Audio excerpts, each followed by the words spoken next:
ನಮಸ್ತೆ ವಿದ್ಯಾರ್ಥಿಗಳೇ. ಈ ದಿನ ನಾನು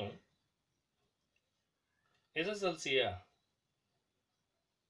ಪ್ರಥಮ ಭಾಷೆ ಕನ್ನಡ ಪಠ್ಯಭಾಗದ 4ನೇ ಗದ್ಯ ಭಾಗವಾಗಿರ್ತಕ್ಕಂತಹ ಭಾಗ್ಯಶಿಲ್ಪಿಗಳು ಎಂಬ ಗದ್ಯ ಭಾಗವನ್ನು ನಾನು ಇವತ್ತು ನಿಮಗೆ ತಿಳಿಯಪಡಿಸ್ತಾ ಇದ್ದೇನೆ. ಪ್ರಸ್ತುತ ಈ ಒಂದು ಭಾಗ್ಯಶಿಲ್ಪಿಗಳು ಗದ್ಯ ಭಾಗವನ್ನು ಹೆಸರೇ ಸೂಚಿಸುವಂತೆ ಭಾಗ್ಯಶಿಲ್ಪಿಗಳು ಅಂತ ಕನ್ನಡ ನಾಡನ್ನ, ಕನ್ನಡ ಭಾಷೆಯನ್ನ, ಕನ್ನಡ ಜಲವನ್ನ, ಇಲ್ಲಿರ್ತಕ್ಕಂಥ ಪ್ರತಿಯೊಂದು ಕನ್ನಡದ ಆಸ್ತಿಯನ್ನ ಉಳಿಸುವಲ್ಲಿ, ಬೆಳೆಸುವಲ್ಲಿ ಅತ್ಯಂತ ತನ್ನ ಜೀವನವನ್ನೇ ಮುಡುಪಾಗಿಟ್ಟಂತಹ ಇಬ್ಬರು ವ್ಯಕ್ತಿಗಳನ್ನ ಈ ಒಂದು ಗದ್ಯ ಭಾಗದಲ್ಲಿ ಪರಿಚಯ ಮಾಡಿಕೊಡ್ತಾ ಇದ್ದೀನಿ. ಅಂತಹ ಭಾಗ್ಯ ಶಿಲ್ಪಿಗಳನ್ನ, ಅಂತಹ ಮಹಾನ್ ವ್ಯಕ್ತಿಗಳು ನಮಗೆ ಸಿಕ್ಕಿರ್ತಕ್ಕಂಥದ್ದು, ನಮ್ಮ ನಾಡಿಗೆ ದೊರೆತಿರ್ತಕ್ಕಂಥದ್ದು ನಿಮ್ಮೆಲ್ಲರ ಭಾಗ್ಯವೇ ಸರಿ. ಇವರು ಯಾವ ರೀತಿ ಕರ್ನಾಟಕವನ್ನ, ಕನ್ನಡ ನಾಡನ್ನ, ಜಲವನ್ನ, ನುಡಿಯನ್ನ ಯಾವ ರೀತಿ ಅಭಿವೃದ್ಧಿಪಡಿಸಿದ್ರು ಅಂತಕ್ಕಂಥದ್ದನ್ನ ನಾವಿವತ್ತು ಗದ್ಯ ಭಾಗದಲ್ಲಿ ತಿಳ್ಕೊಳ್ಳೋಣ. ಈ ಪ್ರಸ್ತುತ ಗದ್ಯ ಭಾಗವನ್ನ ಭಾಗ್ಯಶಿಲ್ಪಿಗಳು ಈ ಗದ್ಯ ಭಾಗವನ್ನ ಬರೆದಂತಹ ಕೃತಿಕಾರರ ಪರಿಚಯವನ್ನ ಮೊದಲು ಮಾಡ್ಕೊಳ್ಳೋಣ. ಲೇಖಕರಾಗಿರ್ತಕ್ಕಂಥ DS ಜಯಪ್ಪಗೌಡ ಅಂತ. ಇವರು DS ಜಯಪ್ಪಗೌಡ ಅಂತೇಳಿ ಇವರು ಒಂದು ಪರಿಚಯವನ್ನು ನೋಡೋಣ.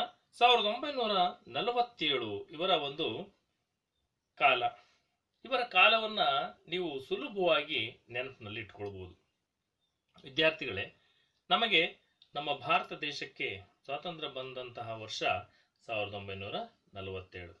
ಆ ನೆನಪು ಎಲ್ಲರಿಗೂ ಕೂಡ ಗೊತ್ತಿರುತ್ತೆ. ಸ್ವಾತಂತ್ರ್ಯ ಬಂದಂತಹ ಇಸವಿ ಎಲ್ಲರಿಗೂ ನೆನಪಿನಲ್ಲಿರುತ್ತೆ. ಅದೇ ರೀತಿ DS ಜಯಪ್ಪಗೌಡ ಅವರ ಒಂದು ಇಸವಿ ಕೂಡ, ಇವರ ಕಾಲ ಕೂಡ 1947. ಇವರು ಚಿಕ್ಕಮಗಳೂರು ಜಿಲ್ಲೆಯ ಮೂಡಿಗೆರೆ ತಾಲೂಕಿನ ದಾರದಹಳ್ಳಿಯವರು ಅಂತ. ಇವರ ಪೂರ್ಣ ಹೆಸರು ದಾರದಹಳ್ಳಿ ಸುಬ್ಬೇಗೌಡ ಜಯಪ್ಪಗೌಡ ಎಂಬುದು ಇವರ ಪೂರ್ಣ ಹೆಸರು ಅಂತ. ಇವರ ಭಾಗ್ಯಶಿಲ್ಪಿಗಳು ಇವರ ಇತಿಹಾಸ ಮತ್ತು ಭಾಷಾಂತರ ವಿಷಯದಲ್ಲಿ ಮಹತ್ವದ ಕೃತಿಗಳನ್ನು ರಚಿಸಿರುವ ಇವರು ಮೈಸೂರು ವಿಶ್ವವಿದ್ಯಾನಿಲಯದ ಭಾಷಾಂತರ ಮತ್ತು ಪಠ್ಯಪುಸ್ತಕ ವಿಭಾಗದಲ್ಲಿ ಸೇವೆಯನ್ನ ಸಲ್ಲಿಸಿದ್ದಾರೆ. ಜಯಪ್ಪಗೌಡರು, ಲೇಖಕರಾದಂಥ ಜಯಪ್ಪಗೌಡರು ಕರ್ನಾಟಕ ಗ್ರಾಮೀಣ ಸಂಸ್ಥೆಗಳು, ಕರ್ನಾಟಕದ ಕಡಲಾಚೆಯ ಸಂಪರ್ಕಗಳು, ಮೈಸೂರು ಒಡೆಯರು, ಜನಪದ ಆಟಗಳು, ದಿವಾನ್ ಸರ್ ಎಂ ವಿಶ್ವೇಶ್ವರಯ್ಯನವರ ಕಾರ್ಯಸಾಧನೆಗಳು ಇವು ಶ್ರೀಯುತರು ಬರೆದಂತಹ ಪ್ರಮುಖ ಕೃತಿಗಳಾಗಿದ್ದಾವೆ. ಕರ್ನಾಟಕದ ಕಡಲಾಚೆಯ ಸಂಪರ್ಕಗಳು ಕೃತಿಗೆ ಕರ್ನಾಟಕ ಸಾಹಿತ್ಯ ಅಕಾಡೆಮಿ ಪ್ರಶಸ್ತಿ ದೊರೆತಿದೆ. ಧಾರವಾಡ ಕರ್ನಾಟಕ ಸಂಘದ ಸಂಶೋಧನಾ ಬಹುಮಾನಕ್ಕೆ ಭಾಜನರಾಗಿದ್ದಾರೆ. ಜಯಪ್ಪಗೌಡ ಇವರು ಬರೆದಿರ್ತಕ್ಕಂತಹ ಈ ಒಂದು ಸಾಹಿತ್ಯ ಕೃಷಿಗೆ ಹಲವಾರು ಪ್ರಶಸ್ತಿಗಳು ಇವರಿಗೆ ಲಭಿಸಿದವೆ. ಜಯಪ್ಪಗೌಡರವರ ಅವರು 2019ರಲ್ಲಿ ಮೂಡಿಗೆರೆಯಲ್ಲಿ ನಡೆದಂತಹ ಚಿಕ್ಕಮಗಳೂರು ಜಿಲ್ಲಾ ಕನ್ನಡ ಸಾಹಿತ್ಯ ಸಮ್ಮೇಳನದ ಅಧ್ಯಕ್ಷತೆಯ ಪಟ್ಟ ಇವರಿಗೆ ದೊರೆತಿತ್ತು. ಹಾಗೆ ಮೂಡಿಗೆರೆ ಪಟ್ಟಣದ ಹೇಮಾವತಿ ಪ್ರಧಾನ ಸಾಹಿತ್ಯ ವೇದಿಕೆಯಲ್ಲಿ ಇವರಿಗೆ ಕನ್ನಡ ಸಾಹಿತ್ಯ ಸಮ್ಮೇಳನದಲ್ಲಿ ಮೈಸೂರು ಸಾಹಿತ್ಯಾಭಿಮಾನಿಗಳಿಂದ ಸಮ್ಮೇಳನದಲ್ಲಿ ಡಾಕ್ಟರ್ GS ಜಯಪ್ಪಗೌಡ ಅವರನ್ನು ಸನ್ಮಾನಿಸಿದಂತಹ ಒಂದು ಭಾವಚಿತ್ರವನ್ನು ನೀವು ಇಲ್ಲಿ ಕಾಣಬಹುದಾಗಿದೆ. ಪ್ರಸ್ತುತ ಈ ಜಯಪ್ಪಗೌಡರ ಕೃತಿಗಳಲ್ಲಿ ಓದುಗರ ಸೆಳೆಯುವಂತಹ ಗುಣ ಇರತಕ್ಕಂಥದ್ದನ್ನ ನಾವು ಕಾಣಬಹುದಾಗಿದೆ. ಜೊತೆಗೆ ಇವರು ಹಲವಾರು ಬಹುಮಾನಗಳನ್ನ ಅಥವಾ ಪ್ರಶಸ್ತಿಗಳನ್ನ ಪಡೆದಿರ್ತಕ್ಕಂಥದ್ದನ್ನ ನಾವಿಲ್ಲಿ ಕಾಣಬಹುದಾಗಿದೆ. ಇವರು ಬರೆದಿರ್ತಕ್ಕಂಥವು ನೋಡ್ಬೋದು ನೀವು ಕೃತಿಗಳ, ಇಲ್ಲಿ ಕೆಲವೊಂದು ಕೃತಿಗಳನ್ನ ಅವುಗಳ ಚಿತ್ರವನ್ನು ಇಲ್ಲಿ ನಿಮಗೆ ಪ್ರದರ್ಶನ ಮಾಡಲಾಗಿದೆ. ಭಾರತ ರತ್ನ ಸರ್ MV ಅಂತೇಳಿ ಸ್ವಾತಂತ್ರ್ಯ ಚಳುವಳಿ ಅಂತಕ್ಕಂಥ ಒಂದು ಪುಸ್ತಕವನ್ನು ಕೂಡ ಬರೆದಿರ್ತಕ್ಕಂಥ ಕಾಣ್ಬೋದು. ಹಾಗೇನೆ ಈ ಜಯಪ್ಪ ಗೌಡ ಇವರು ಬರೆದಿರ್ತಕ್ಕಂಥ ಭಾಗ್ಯಶಿಲ್ಪಿಗಳು ಪ್ರಸ್ತುತ ಈ ಒಂದು ಪಾಠವನ್ನ ನಾಲ್ವಡಿ ಕೃಷ್ಣರಾಜ ಒಡೆಯರು ಎಂಬ ಭಾಗವನ್ನು ಪರಿಷ್ಕರಣಾ ಸಮಿತಿಯು ಸಂಗ್ರಹಿಸಿ ನಿಗದಿಪಡಿಸಿದೆ. ಹಾಗೂ ಸರ್ ಎಂ ವಿಶ್ವೇಶ್ವರಯ್ಯ ಭಾಗವನ್ನು DS ಜಯಪ್ಪಗೌಡ ಅವರು ರಚಿಸಿರುವಂತಹ ದಿವಾನ್ ಸರ್ ಎಂ ವಿಶ್ವೇಶ್ವರಯ್ಯನವರ ಕಾರ್ಯಸಾಧನೆಗಳು ಎಂಬ ಕೃತಿಯಿಂದ ಆರಿಸಿ ನಿಗದಿಪಡಿಸಲಾಗಿದೆ. ವಿದ್ಯಾರ್ಥಿಗಳೇ, ಈ ಒಂದು ಗದ್ಯ ಭಾಗದ ಒಂದು ಪೀಠಿಕೆಯನ್ನು ನಾವು ನೋಡಬಹುದಾಗಿದೆ. ಹುಟ್ಟಿದವರೆಲ್ಲರಿಗೂ ಸಹ ಸಾಧಕರಾಗುವುದಕ್ಕೆ ಅವಕಾಶವಿದ್ದರೂ ಎಲ್ಲರೂ ಸಾಧಕರಾಗುವುದಿಲ್ಲ. ಹಾಗೆ ಸಾಧಕರಾಗುವುದಕ್ಕೆ ಎಲ್ಲರಿಗೂ ಅಪಾರವಾದಂತಹ ಒಂದು ಅವರಿಗೆ ಸಾಧಕರಾಗುವುದಿಲ್ಲ. ಸಾಧಕರಾಗುವುದಕ್ಕೆ ಅಪಾರವಾದಂತಹ ಸಾಮಾಜಿಕ ಹೊಣೆಗಾರಿಕೆ, ಪರಿಶ್ರಮ, ಭವಿಷ್ಯತ್ ಚಿಂತನೆ, ಛಲವಂತಿಕೆ ಬೇಕಾಗುತ್ತದೆ. ಸಾಧನೆಯ ಪಥದಲ್ಲಿ ಎದುರಾಗುವ ಅಡ್ಡಿ ಆತಂಕಗಳನ್ನು ನಿವಾರಿಸಿಕೊಳ್ಳಬೇಕು. ಇಂತಹ ಅಪರೂಪದ ಸಾಧಕರನ್ನು ಸಮಾಜ ನಿತ್ಯ ಸಂಸ್ಕರಿಸುತ್ತದೆ. ಸಾಮಾಜಿಕವಾಗಿ, ಶೈಕ್ಷಣಿಕವಾಗಿ, ಆಡಳಿತಾತ್ಮಕವಾಗಿ, ವೈಜ್ಞಾನಿಕವಾಗಿ ಸಾಧನೆ ಮಾಡಿ ಕನ್ನಡ ನಾಡಿನ ಅಭಿವೃದ್ಧಿಗಾಗಿ ಸಲ್ಲಿಸಿರುವ ಸೇವೆಯ ಪರಿಚಯವನ್ನು ಮಾಡಿಕೊಡುವುದು ಇಲ್ಲಿನ ಆಶಯ ಭಾವವಾಗಿದೆ. ವಿದ್ಯಾರ್ಥಿಗಳೇ, ಈ ಒಂದು ಆಶಯ ಭಾವ ಅಂತಕ್ಕಂಥದ್ದು ನೋಡೋಣ. ಇಲ್ಲಿ ಪರಿಶ್ರಮ, ಪ್ರತಿಭೆ, ನಿಷ್ಠೆ ಇದ್ದರೆ, ಧ್ಯೇಯವನ್ನು ಸಾಧಿಸುತ್ತೇನೆಂಬ ದೃಢ ಸಂಕಲ್ಪವಿದ್ದರೆ ಸವಾಲುಗಳನ್ನು ಎದುರಿಸಿ ಯಶಸ್ಸು ಪಡೆಯಬಹುದು ಅಂತ. ಅಂದ್ರೆ ನಾವು ಯಶಸ್ಸನ್ನ ಪಡಿಬೇಕು ಅಂತಂದ್ರೆ ನಮ್ಮಲ್ಲಿ ಒಂದು ಪರಿಶ್ರಮ ಇರಬೇಕು, ಪ್ರತಿಭೆ ಇರಬೇಕು, ಜೊತೆಗೆ ನಿಷ್ಠೆ ಇರಬೇಕು, ಮತ್ತೆ ನಮ್ಮ ಮುಂದೆ ಒಂದು ಧ್ಯೇಯ ಅಂದ್ರೆ ಗುರಿಯನ್ನ ಸಾಧಿಸ್ತೇನೆಂಬ ದೃಢವಾದಂತಹ ಒಂದು ಸಂಕಲ್ಪ ಇರಬೇಕು. ಇವೆಲ್ಲ ಒಂದು ಸವಾಲುಗಳನ್ನು ಎದುರಿಸಿ ನಾವು ಯಶಸ್ಸನ್ನ ಸುಲಭವಾಗಿ ಪಡೆಯಬಹುದು. ಬಡತನದ ಬವಣೆಯಾಗಲಿ, ಯಾವುದೇ ತಾರತಮ್ಯವಾಗಲಿ ಅದನ್ನು ನಿರ್ಬಂಧಿಸಲಾರದು. ವ್ಯಕ್ತಿತ್ವದ ವಿಕಾಸಕ್ಕೆ ಅಡ್ಡಿಯಾಗಲಾರವು. ವ್ಯಕ್ತಿಯು ಸಮಾಜಮುಖಿಯಾಗಿ ಲಭಿಸಿದ ಅಧಿಕಾರವನ್ನು ಸಮರ್ಥವಾಗಿ ಬಳಕೆ ಮಾಡಿಕೊಂಡಾಗ ಜನಮಾನನದಲ್ಲಿ ಶಾಶ್ವತ ಸ್ಥಾನವನ್ನ ಪಡೆಯಬಹುದೆಂಬುದಕ್ಕೆ ನಾಲ್ವಡಿ ಕೃಷ್ಣರಾಜ ಒಡೆಯರು ಮತ್ತು ಸರ್ ಎಂ ವಿಶ್ವೇಶ್ವರಯ್ಯ ಅವರು ಪ್ರತ್ಯಕ್ಷ ಸಾಕ್ಷಿಯಾಗಿದ್ದಾರೆ. ಉತ್ಕೃಷ್ಟದ ಆಕಾಂಕ್ಷೆ ಇದ್ದವರಿಗೆ ಜೀವಂತ ಆದರ್ಶ ವ್ಯಕ್ತಿತ್ವದ ಪರಿಚಯ ಮಾದರಿಯಾಗಬಲ್ಲದು. ಬಹುಮುಖತ್ವದ ಅನುಭವವಾಗಬಲ್ಲದು ಅಂತ. ಇಲ್ಲಿ ನಾವು ನಾಲ್ವಡಿ ಕೃಷ್ಣರಾಜ ಒಡೆಯರು ಮತ್ತು ವಿಶ್ವೇಶ್ವರಯ್ಯ ಅವರನ್ನು ನಾವಿಲ್ಲಿ ಈ ಗದ್ಯ ಭಾಗದಲ್ಲಿ ಅವರ ಒಂದು ಸಂಕ್ಷಿಪ್ತ ಪರಿಚಯವನ್ನು ತಿಳ್ಕೊಳ್ಬಹುದಾಗಿದೆ. ಚಿತ್ರದಲ್ಲಿ ಕಾಣುವಂತೆ ರಾಜರಾಗಿರ್ತಕ್ಕಂತಹ ನಾಲ್ವಡಿ ಕೃಷ್ಣರಾಜ ಒಡೆಯರು ಅವರು ಬಾಲಕರಾಗಿದ್ದಂತಹ ಸಂದರ್ಭದಲ್ಲಿ ಅವರಿಗೆ ಪಟ್ಟಾಭಿಷೇಕವನ್ನ ಮಾಡಲಾಗುತ್ತೆ. ಕೇವಲ 10 ವರ್ಷ ವಯಸ್ಸಿನವರಾಗಿದ್ದಂತಹ ಸಂದರ್ಭದಲ್ಲಿ ಅವರಿಗೆ ಪಟ್ಟಾಭಿಷೇಕ ಅಂತಕ್ಕಂಥದ್ದಾಗುತ್ತೆ. ಆದರೆ ಅವರ ಮುಂದೆ ಅವರ ತಾಯಿ ಅವರ ಪರವಾಗಿ ಆಡಳಿತವನ್ನು ನಡೆಸಿ ಮುಂದೆ ಅವರು ದೊಡ್ಡವರಾದ ಮೇಲೆ ಮೈಸೂರು ಸಂಸ್ಥಾನಕ್ಕೆ ಒಳ್ಳೆಯ ಆಡಳಿತವನ್ನು ಕೊಟ್ಟಂತಹ ಧೀಮಂತ ಅರಸರಲ್ಲಿ ಇವರು ಕೂಡ ಒಬ್ಬರಾಗಿದ್ರು. ಈ ಪಕ್ಕದಲ್ಲಿ ಕಾಣಬಹುದು ಮೈಸೂರಿನ ಅರಮನೆಯ ಚಿತ್ರವನ್ನ. ನಾಲ್ವಡಿ ಕೃಷ್ಣರಾಜ ಒಡೆಯರು ಅಂತ. ಮೈಸೂರು ಸಂಸ್ಥಾನದ ಒಡೆಯರು ರಾಜ ಸಂತತಿಯ 24ನೇ ರಾಜರು ನಾಲ್ವಡಿ ಕೃಷ್ಣರಾಜ ಒಡೆಯರು. ಇವರ ಆಳ್ವಿಕೆ 1902ರಿಂದ 1940ರವರೆಗೆ ನಡೆಯಿತು. ನಾಲ್ವಡಿ ಕೃಷ್ಣರಾಜ ಒಡೆಯರು 1865ರಲ್ಲಿ ಪಟ್ಟಾಭಿಷಿಕ್ತರಾದರು. 1895ರಲ್ಲಿ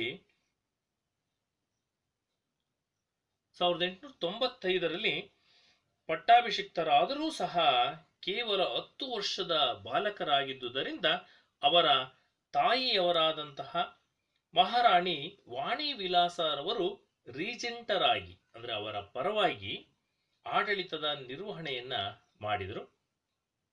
ರಾಜಕುಮಾರನಿಗೆ ಸೂಕ್ತ ವಿದ್ಯಾಭ್ಯಾಸ, ಆಡಳಿತ ತರಬೇತಿ ಇವುಗಳನ್ನು ಮಹಾರಾಣಿಯವರು ತೀವ್ರ ನಿಗಾ ವಹಿಸಿ ನಡೆಸಿದುದರ ಪರಿಣಾಮವಾಗಿ ಮೈಸೂರು ರಾಜ್ಯಕ್ಕೆ ಒಬ್ಬ ಸಮರ್ಥ ಆಡಳಿತಗಾರರಾಗಿ ನಾಲ್ವಡಿ ಕೃಷ್ಣರಾಜ ಒಡೆಯರವರು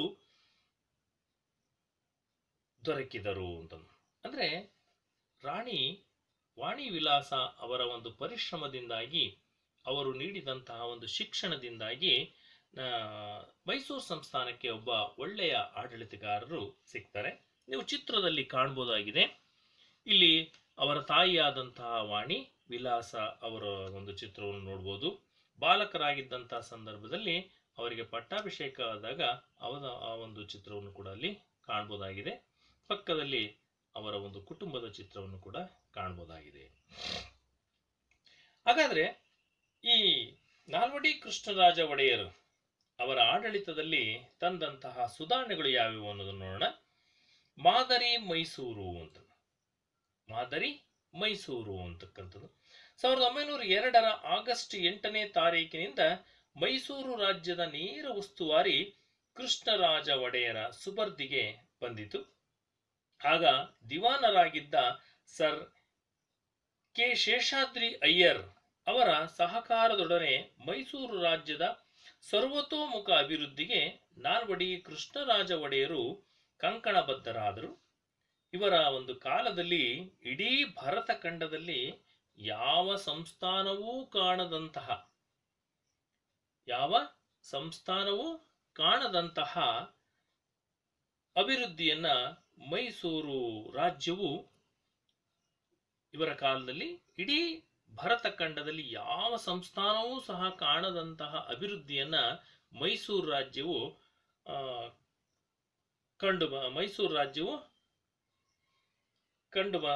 ಕಂಡುದುದರಿಂದ ಮೈಸೂರು ಸಂಸ್ಥಾನಕ್ಕೆ ಮಾದರಿ ಮೈಸೂರು ಎಂಬ ಕೀರ್ತಿ ಪ್ರಾಪ್ತ ಆಯಿತು. ಅಂದ್ರೆ ಇವರ ಕಾಲದಲ್ಲಿ ಯಾವುದೋ ಒಂದು ಮೈಸೂರು ಸರ್ವತೋಮುಖ ಅಭಿವೃದ್ಧಿಯನ್ನ ಪಡೆದಿದ್ದರಿಂದ ಈ ಒಂದು ಮೈಸೂರು ಸಂಸ್ಥಾನಕ್ಕೆ ಮಾದರಿ ಮೈಸೂರು ಅನ್ನುವ ಒಂದು ಕೀರ್ತಿ ಪ್ರಾಪ್ತವಾಯಿತು. ನಾಲ್ವಡಿ ಕೃಷ್ಣರಾಜ ಒಡೆಯರು ಅರಸು ಮನೆತನದಿಂದ ಬಂದವರಾಗಿದ್ದರೂ ಸಹ ಜನತೆ ಆಡಳಿತದಲ್ಲಿ ಪಾಲ್ಗೊಳ್ಳುವಿಕೆಯ ಪರವಾಗಿದ್ರು ಅಂತ. ಅಂದ್ರೆ ಜನರ ಪರವಾಗಿ ಆಡಳಿತವನ್ನ ನಡೆಸ್ತಾ ಇದ್ದಂತಹ ಒಬ್ಬ ಧೀಮಂತ ಅರಸರಾಗಿ ಅಥವಾ ಧೀಮಂತ ರಾಜರಾಗಿ ಇವರು ಹೊರಹೊಮ್ತಾರೆ. ನಾಲ್ವಡಿ ಕೃಷ್ಣರಾಜ ಒಡೆಯರ ಕಾಲದಲ್ಲಿ ಮತ್ತೊಂದು ಅವರ ಸಾಧನೆ ಅಂತಂದ್ರೆ ಪ್ರಜಾಪ್ರತಿನಿಧಿ ಸಭೆ ಅಂತ. ಅಂದ್ರೆ ಪ್ರಜಾಪ್ರತಿನಿಧಿ ಸಭೆಯನ್ನ ನಾಲ್ವಡಿ ಕೃಷ್ಣರಾಜ ಒಡೆಯರ ಅವರ ಒಂದು ಕಾಲದಲ್ಲಿ ಈ ಸಭೆಯು ನೂತನ ರೂಪವನ್ನ ಪಡೆದು ನಿಜವಾದ ಜನಪ್ರತಿನಿಧಿ ಸಭೆಯಾಗಿ ಪರಿವರ್ತನೆ ಆಯಿತು. ಅದಕ್ಕಾಗಿ 1923ರಲ್ಲಿ ಹೊಸ ಕಾನೂನೊಂದನ್ನು ಜಾರಿಗೆ ತಂದು ಪ್ರಜಾಪ್ರತಿನಿಧಿ ಸಭೆಯನ್ನು ಶಾಸನಬದ್ಧ ಸಭೆಯನ್ನಾಗಿ ಮಾರ್ಪಾಡಿಸಿದರು. ಇದು ಪ್ರಜಾತಂತ್ರದ ದೃಷ್ಟಿಯಿಂದ ಇಡೀ ಭಾರತದಲ್ಲಿಯೇ ಮಾದರಿಯಾದಂತಹ ಸಂಸ್ಥೆಯಾಗಿ ಕಾರ್ಯನಿರ್ವಹಿಸಲು ಆರಂಭಿಸಿತು. ಅಂದ್ರೆ ಈ ಪ್ರಜಾಪ್ರತಿನಿಧಿ ಸಭೆ ಅಂತಕ್ಕಂಥದ್ದು ಶಾಸನಬದ್ಧವಾದಂತಹ ಒಂದು ಸಂಸ್ಥೆಯನ್ನಾಗಿ ಮಾರ್ಪಾಡು ಮಾಡಿದ್ರು. ಕಾನೂನೊಂದನ್ನು ಜಾರಿಗೆ ತಂದ್ರು. ಅದನ್ನ ಪ್ರಜಾಪ್ರತಿನಿಧಿ ಸಭೆಯನ್ನು ಶಾಸನಬದ್ಧವಾಗಿ ಒಂದು ಸಂಸ್ಥೆಯನ್ನಾಗಿ ಮಾರ್ಪಾಡು ಮಾಡಿ ಇಡೀ ಭಾರತದಲ್ಲಿ ಪ್ರಜಾತಂತ್ರದ ದೃಷ್ಟಿಯಿಂದ ಇಡೀ ಭಾರತದಲ್ಲಿ ಮಾದರಿಯಾದಂತಹ ಸಂಸ್ಥೆಯಾಗಿ ಕಾರ್ಯನಿರ್ವಹಿಸಲು ಆರಂಭಿಸಿತು. ಹಾಗಾಗಿ ಈ ಪ್ರಜಾಪ್ರತಿನಿಧಿ ಸಭೆಯು ವರ್ಷಕ್ಕೆ 2 ಬಾರಿ, ಮೊದಲನೇದು ಜೂನ್ ಮಹಾರಾಜರ ವರ್ಧಂತಿ, ಎರಡನೇದು ಅಕ್ಟೋಬರ್ ದಸರಾ ಮಹೋತ್ಸವ. ಈ ಸಂದರ್ಭಗಳಲ್ಲಿ ವರ್ಷಕ್ಕೆ 2 ಬಾರಿ ಸಮಾವೇಶಗೊಂಡು ಕಲಾಪಗಳನ್ನು ನಡೆಸುತ್ತಿತ್ತು. ಅಲ್ಲಿ ಆ ಕಲಾಪದಲ್ಲಿ ವಾರ್ಷಿಕ ಆಯವ್ಯಯ ಪರಿಶೀಲನೆಗಳು ನಡೀತಾ ಇದ್ವು, ಪ್ರಶ್ನೋತ್ತರಗಳು ನಡೀತಾ ಇದ್ವು, ಠರಾವುಗಳನ್ನು ಮಂಡಿಸಲಾಗ್ತಾ ಇತ್ತು. ಮುಂತಾದಂತಹ ಒಂದು ಸಂಸದೀಯ ಮಾದರಿಯ ನಡವಳಿಕೆಗಳು ಆ ಒಂದು ಸಮಾವೇಶದಲ್ಲಿ ನಡೀತಾ ಇತ್ತು. ಹೀಗೆ ಪ್ರತಿನಿಧಿ ಸಭೆಯಲ್ಲಿ ಇದ್ದಂತಹ ಸುಮಾರು 275 ಸದಸ್ಯರಲ್ಲಿ ಹೆಚ್ಚು ಪ್ರತಿನಿಧಿಗಳು ಜನರಿಂದಲೇ ಆಯ್ಕೆಯಾದಂಥವರು ಅದರಲ್ಲಿ ಇದ್ರು ಅಂತ. ಅಂದ್ರೆ 275 ಸದಸ್ಯರಲ್ಲಿ ಹೆಚ್ಚು ಪ್ರತಿನಿಧಿಗಳು ಜನರಿಂದಲೇ ಆಗಿದ್ದರಿಂದ ಜನರ ಸಮಸ್ಯೆಗಳನ್ನ ನೇರವಾಗಿ ಅರ್ಥ ಮಾಡಿಕೊಳ್ಳುವಲ್ಲಿ ಈ ಮೈಸೂರು ಒಡೆಯರಿಗೆ ಬಹಳ ಸುಲಭವಾದಂತಹ ಒಂದು ಮಾರ್ಗ ಆಗಿತ್ತು. ಜೊತೆಗೆ ಈ ನಾಲ್ವಡಿ ಕೃಷ್ಣರಾಜ ಒಡೆಯರ ಮತ್ತೊಂದು ಸಾಧನೆ ಅಂತಂದ್ರೆ ನ್ಯಾಯ ವಿಧಾಯಕ ಸಭೆ ಅಂತಕ್ಕಂಥದ್ದು. ನ್ಯಾಯ ವಿಧಾಯಕ ಸಭೆ ಅಂತ ನಾಲ್ವಡಿ ಕೃಷ್ಣರಾಜ ಒಡೆಯರು 1907ರಲ್ಲಿ ನ್ಯಾಯ ವಿಧಾಯಕ ಸಭೆಯನ್ನ ಸ್ಥಾಪಿಸಿದ್ರು. ಇವರ ಸದಸ್ಯರ ಸಂಖ್ಯೆ 50. ಇದರಲ್ಲಿ ಜನರಿಂದ ಆಯ್ಕೆಯಾದವರು 22 ಸದಸ್ಯರು ಇರ್ತಾ ಇದ್ರು. ಅಂದ್ರೆ 1902ರಲ್ಲಿ ಒಂದು ನ್ಯಾಯ ವಿಧಾಯಕ ಸಭೆ ಅಂತಕ್ಕಂಥದ್ದನ್ನ ಇವರು ಸ್ಥಾಪನೆ ಮಾಡಿದಾಗ ಅದರ ಒಟ್ಟು ಸದಸ್ಯರು 50 ಜನ ಇರ್ತಾ ಇದ್ರು. ಈ 50 ಜನರಲ್ಲಿ ನೇರವಾಗಿ ಜನರಿಂದಲೇ ಆಯ್ಕೆಯಾದಂತವರು 22 ಮಂದಿ ಸದಸ್ಯರು ಇರ್ತಾ ಇದ್ರು. ಮೇಲ್ಮನೆಯ ರೀತಿಯಲ್ಲಿ ಅದು ಕಾರ್ಯನಿರ್ವಹಿಸುತ್ತಿತ್ತು. ಈ ಸಂಸ್ಥೆ ಮೇಲ್ಮನೆ ಅಂತಂದ್ರೆ ಈಗ ನೀವು ನೋಡಿರ್ಬೋದು, ಕೆಳಗಡೆ ವಿಧಾನಸಭೆ ಇದ್ರೆ ಮೇಲ್ಭಾಗದಲ್ಲಿ ವಿಧಾನ ಪರಿಷತ್ತು ಅಂತಕ್ಕಂಥದ್ದಿರುತ್ತೆ. ಹಾಗೆ ಇಲ್ಲಿ ಮೇಲ್ಮನೆ ಅಂತಕ್ಕಂಥ ಒಂದು ಸಂಸ್ಥೆಯನ್ನ ಕೂಡ ಇವರು ಮಾಡ್ಕೊಂಡಿದ್ರು. ಈ ಸಂಸ್ಥೆ ಮೇಲ್ಮನೆಯ ರೀತಿಯಲ್ಲಿ ಇದೊಂದು ನ್ಯಾಯ ವಿಧಾಯಕ ಸಭೆ ಅಂತಕ್ಕಂಥದ್ದು ಕಾರ್ಯನಿರ್ವಹಿಸ್ತಾ ಇತ್ತು. ಈ ಜೂನ್ ಮತ್ತು ಡಿಸೆಂಬರ್ ತಿಂಗಳುಗಳಲ್ಲಿ ಬೆಂಗಳೂರಿನಲ್ಲಿ ಸಮಾವೇಶಗೊಳ್ತಾ ಇತ್ತು. ಪ್ರಜಾಪ್ರತಿನಿಧಿ ಸಭೆಯಲ್ಲಿ ಮಂಡಿಸಿದ ಎಲ್ಲಾ ವಿಷಯಗಳನ್ನೂ ಸಹ ವಿಮರ್ಶಿಸುವಂತಹ ಅಧಿಕಾರ ಈ ಸಭೆಗೆ ಇದ್ದಿತು. ಅಂದ್ರೆ ಯಾವುದೇ ಒಂದು ರೀತಿಯ ಈ ಪ್ರಜಾಪ್ರತಿನಿಧಿ ಸಭೆಯಲ್ಲಿ ಮಂಡಿಸಿದಂತಹ ಯಾವುದೇ ವಿಷಯಗಳಾಗಿರ್ಬೋದು ಅಥವಾ ಕಾನೂನುಗಳಾಗಿರ್ಬೋದು, ಜಾರಿಗೊಳಿಸ್ತಕ್ಕಂಥ ಯಾವುದೇ ಒಂದು ಅನುಮತಿಯನ್ನು ಪಡ್ಕೊಳ್ತಕ್ಕಂಥ ಒಂದು ಯಾವುದೇ ಒಂದು ಷರತ್ತುಗಳಾಗಿರ್ಬೋದು ಅಥವಾ ಕಟ್ಟಳೆಗಳಾಗಿರ್ಬೋದು, ಅದೆಲ್ಲವೂ ಕೂಡ ಈ ನ್ಯಾಯ ವಿಧಾಯಕ ಸಭೆಯಲ್ಲಿ ಚರ್ಚೆಗೆ ಒಳಪಡ್ತಾ ಇದ್ವು. ಜೊತೆಗೆ ಈ ಸಭೆಯ ಒಂದು ಅನುಮತಿಯನ್ನ ಅಗತ್ಯವಾಗಿ ಪಡ್ಕೊಳ್ಬೇಕಾಗಿತ್ತು. ಅಂತಹ ಒಂದು ವ್ಯವಸ್ಥೆಯನ್ನ ಈ ನಾಲ್ವಡಿ ಕೃಷ್ಣರಾಜ ಒಡೆಯರವರು ಮಾಡಿಕೊಂಡಿದ್ರು ಅಂತ. ಈ ಸಭೆಗೆ ಸರ್ಕಾರದ ಖರ್ಚುಗಳನ್ನು ಕಡಿಮೆ ಮಾಡುವಂತಹ ಅಧಿಕಾರವೂ ಸಹ ಇತ್ತು ಅಂತ. ಈ ನ್ಯಾಯ ವಿಧಾಯಕ ಸಭೆಗೆ ಸರ್ಕಾರ ಎಷ್ಟು ಹಣವನ್ನ ಖರ್ಚು ಮಾಡಬೇಕು ಅಥವಾ ಖರ್ಚು ವೆಚ್ಚಗಳನ್ನ ಕಡಿಮೆ ಮಾಡುವಂತಹ ಒಂದು ಅಧಿಕಾರ ಕೂಡ ಈ ನ್ಯಾಯ ವಿಧಾಯಕ ಸಭೆಗೆ ಇತ್ತು ಅಂತಕ್ಕಂಥದ್ದು ನಾವಿಲ್ಲಿ ಕಾಣಬಹುದಾಗಿದೆ. ಹಾಗಾಗಿ ಈ ನಾಲ್ವಡಿ ಕೃಷ್ಣರಾಜ ಒಡೆಯರು ಅವರು ಕನ್ನಡದ ಅಥವಾ ಮೈಸೂರು ಸಂಸ್ಥಾನದಲ್ಲಿ ತನ್ನದೇ ಆದಂತಹ ಒಂದು ಛಾಪನ್ನ ಮೂಡಿಸಿದ್ದಾರೆ. ಜೊತೆಗೆ ಇವರ ಕೊಡುಗೆ ಅಂತಕ್ಕಂಥದ್ದು ಬಹಳ ವಿಶೇಷವಾದಂತಹ ಕೊಡುಗೆಯನ್ನು ಇವರು ಕೊಟ್ಟಿದ್ದಾರೆ ಅಂತ.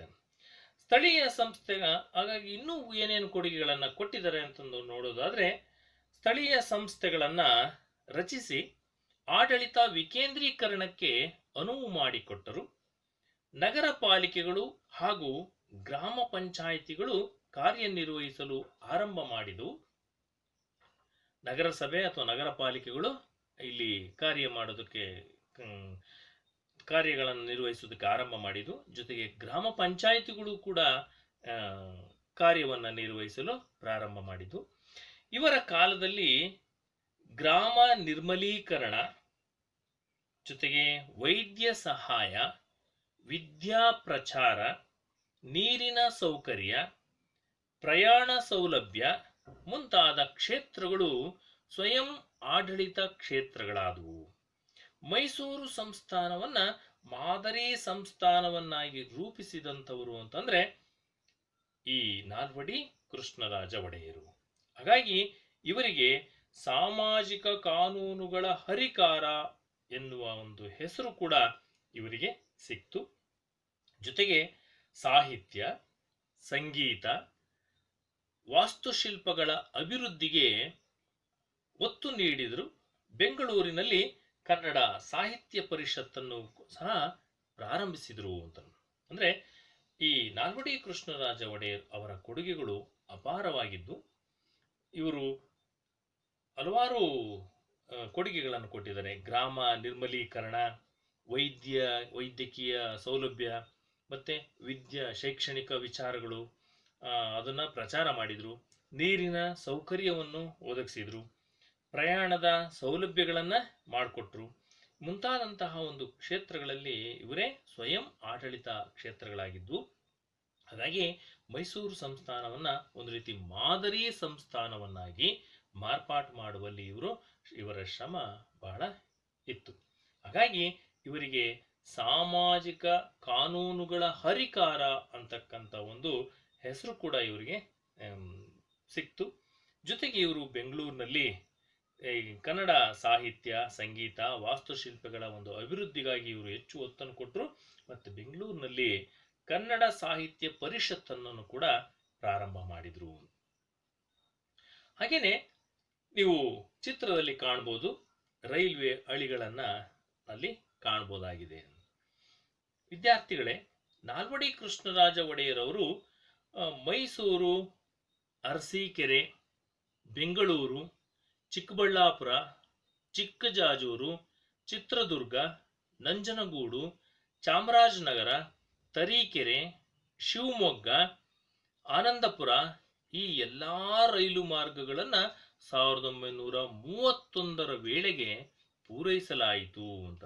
ಅಂದ್ರೆ ಈ ಎಲ್ಲಾ ರೈಲು ಮಾರ್ಗಗಳನ್ನ ಜನತೆಗೆ ಸಂಚಾರಕ್ಕಾಗಿ ಅಥವಾ ಸಾರಿಗೆ ವ್ಯವಸ್ಥೆಗೋಸ್ಕರ ಅವರು ವ್ಯವಸ್ಥೆಯನ್ನ ಮಾಡಿಕೊಡ್ಲಾಯಿತು.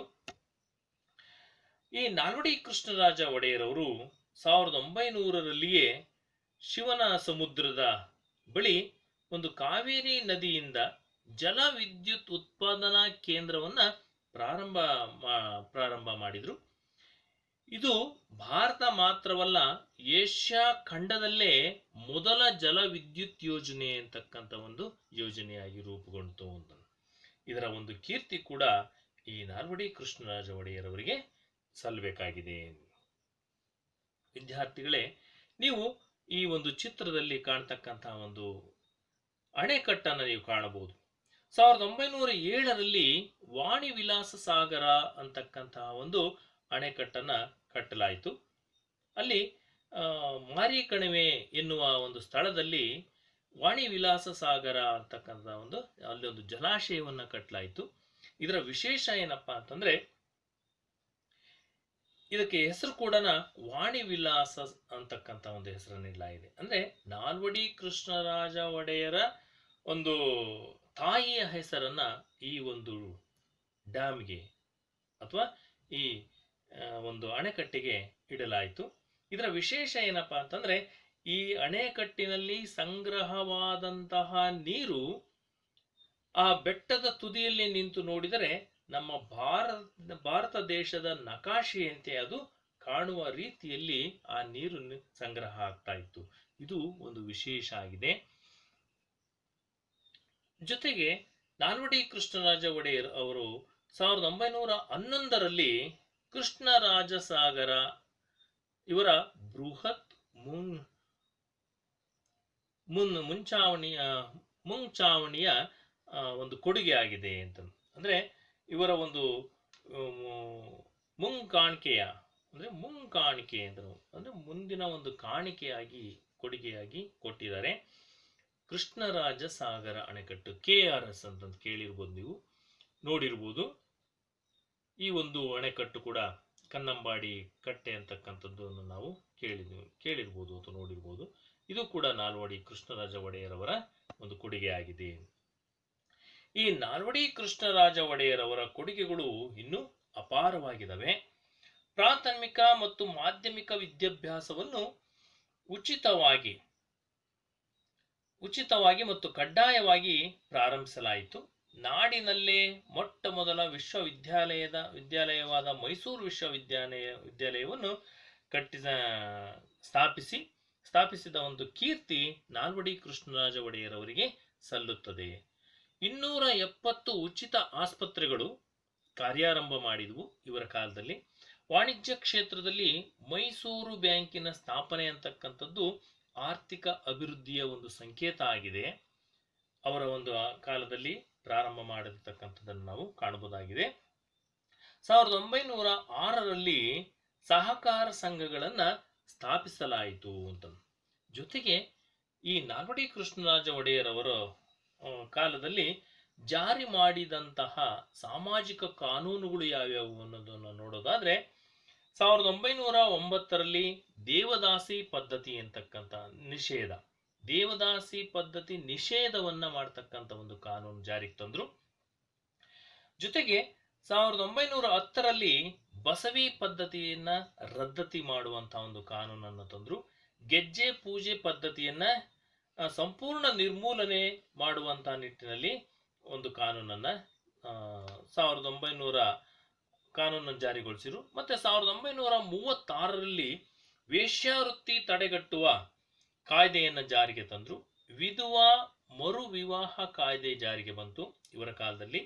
ಸ್ತ್ರೀಯರಿಗೆ ಕಡ್ಡಾಯ ಶಿಕ್ಷಣ ಅಂತಕ್ಕಂಥದ್ದನ್ನ ಜಾರಿಗೊಳಿಸಿದ್ರು. 1914ರಲ್ಲಿ ಶಾಲಾ ಪ್ರವೇಶಕ್ಕೆ ಜಾತಿ ಪರಿಗಣನೆಯ ನಿಷೇಧವನ್ನು ಕೂಡ ತಂದ್ರು. 1919ರಲ್ಲಿ ಮಾಧ್ಯಮಿಕ ಶಾಲಾ ಶಿಕ್ಷಣ ಶುಲ್ಕವನ್ನ ರದ್ದತಿ ಮಾಡಿದ್ರು. 1927ರಲ್ಲಿ ಮೊಟ್ಟ ಮೊದಲ ಬಾರಿಗೆ ಸ್ತ್ರೀಯರಿಗೆ ಮತದಾನದ ಹಕ್ಕನ್ನ ಜಾರಿಗೊಳಿಸಿದ್ರು. 1927ರಲ್ಲಿ ಈ ಮತದಾನದ ಹಕ್ಕನ್ನ ಸ್ತ್ರೀಯರಿಗೆ ನೀಡಲಾಯಿತು. ನಂತರ 1905ರಲ್ಲಿ ಸಹಕಾರಿ ಕಾರ್ಮಿಕ ಪರಿಹಾರ ಕಾಯ್ದೆಯನ್ನ ಜಾರಿಗೆ ತಂದ್ರು. 1913ರಲ್ಲಿ ಮೈಸೂರು ಗ್ರಾಮ ನ್ಯಾಯಾಲಯ ಕಾಯ್ದೆ ಜಾರಿಗೆ ತಂದ್ರು. 1918ರಲ್ಲಿ ಗ್ರಾಮ ಪಂಚಾಯಿತಿಗಳ ಕಾಯ್ದೆಗಳನ್ನು ಜಾರಿಗೆ ತಂದು ನಾಡಿನ ಅಭಿವೃದ್ಧಿಗೆ ಶ್ರಮಿಸಿದ್ದಾರೆ. ನಾಲ್ವಡಿ ಕೃಷ್ಣರಾಜ ಒಡೆಯರವರ ಕಾಲದಲ್ಲಿ ಸಾಕಷ್ಟು ಅಭಿವೃದ್ಧಿಗಳನ್ನು ನಾವು ಕಾಣಬಹುದಾಗಿದೆ.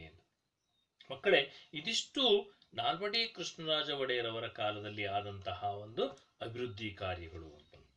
ಇನ್ನು ಮುಂದಿನ ಒಂದು ಭಾಗದಲ್ಲಿ ಭಾಗ್ಯಶಿಲ್ಪಿ ಎರಡನೇ ವ್ಯಕ್ತಿಯ ಒಂದು ಪರಿಚಯವನ್ನು ನೋಡೋಣ.